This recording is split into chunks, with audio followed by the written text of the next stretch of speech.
Hi, so I just want to tell you a little story about how I ended up doing the Healing the Motherline theme. Back in 2022, I had the absolute privilege to go to a retreat in Australia. And when I arrived there, we were talking about grandmothers, and it seemed apt, it seemed appropriate. The house where I was staying was made up for this woman's grandmother, all the kind of themes that she had in her life, all the books, all the trinkets, all the little antiques. It was beautiful. So we spent that first night talking about grandmothers, and I didn't know my grandmother. However, I was passed a lot of stories down about my grandmother via my mother, and they weren't very nice stories. They were a lot about my grandmother being quite a violent woman, quite a difficult woman, a bit of a religious fanatic, and perhaps also alcoholic. Well, apparently she used to go down the pub and drink Guinness, which is very rare for a woman in the 1920s, I must say. So anyway, we talked about our grandmothers, and when I went back to my caravan that night, I had this really strange experience. I felt like I was connected to my grandmother, and I felt this intense grief, and I just cried and cried and cried. It was completely unexplainable. I cannot understand where it was coming from. I could not understand where it was coming from.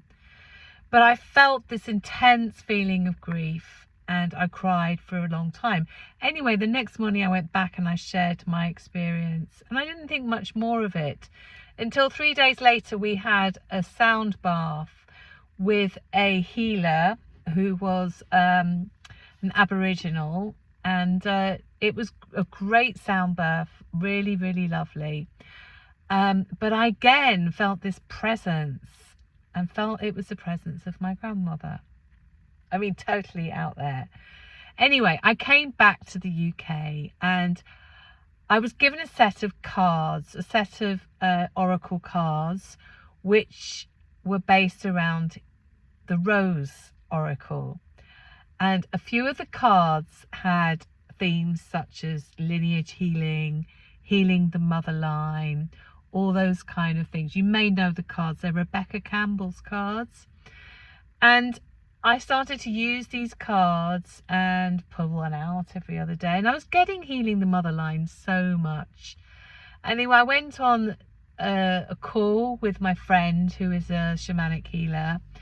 And we decided to look at the female lineage of my mother's line. So I did a bit of research, and what came out of it was that my mother was actually born out of wedlock, which we knew anyway, but that my grandmother was actually the bookkeeper in the house, and my grandfather's wife was still around at the time. We don't know what happened, because my mother's mother did end up marrying my grandfather, even though, you know, he'd had a previous wife that was in the house, and he'd had an affair with his bookkeeper, who was my grandmother. Anyway, I started to kind of feel that there was something that I was carrying from my grandmother. And as you may know, I'm an alcoholic addict in recovery, and I couldn't understand where this alcoholism was coming from, this addiction tendencies, not really knowing anyone else in my family who had this.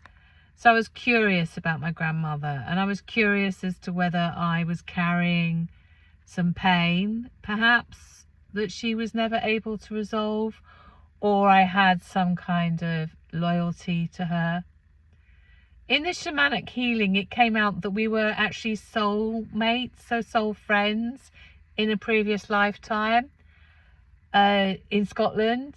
And, you know, that blew my mind to know that I did have this soul connection with my grandmother, and that actually we had been friends in a previous lifetime. But what I was told is that she's really looking after me and over me in this lifetime, and that actually the lifetime where she was my grandmother was one of her worst soul journeys.